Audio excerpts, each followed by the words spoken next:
Welcome. Today we are exploring succession planning. In the world of human resources and talent management, this is one of the most critical strategies for ensuring a company survives and thrives in the long term. Let's break it down into simple, actionable steps.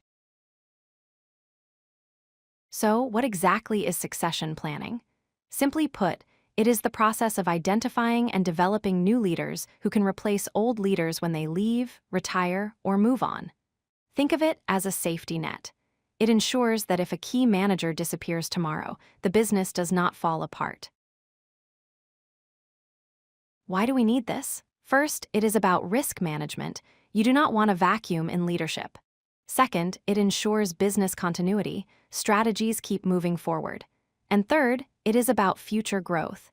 You are preparing people today for the challenges of tomorrow. We can break succession planning down into a 5-step process.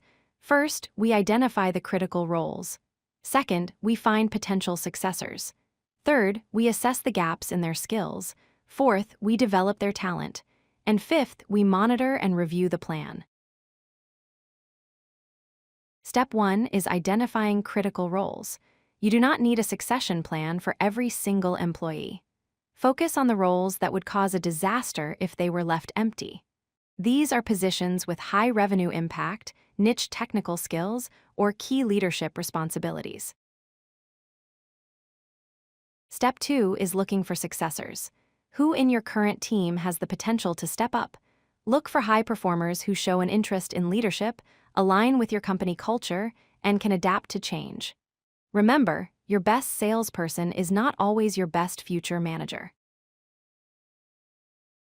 Step 3 is the gap analysis. Compare the skills the critical role requires against the skills your potential successor currently has.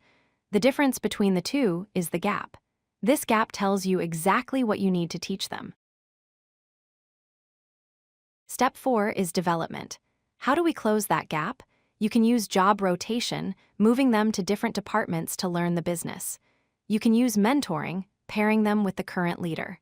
Or you can use formal training like workshops and certifications. Step 5 is monitoring and reviewing. Succession planning is a continuous cycle, not a one-time checklist. People leave, business goals change, and employees evolve. You should review your succession plan at least once a year to make sure it is still relevant.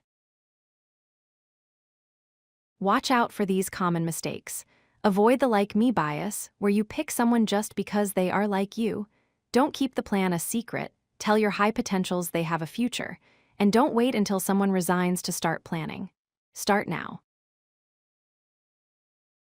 To summarize, identify your critical roles, find your high potential talent, invest in their development, and keep reviewing the plan. Remember, succession planning is about preparation, not just pre-selection. If you like this video, hit that like button and don't forget to subscribe. Visit codelucky.com for more such useful content.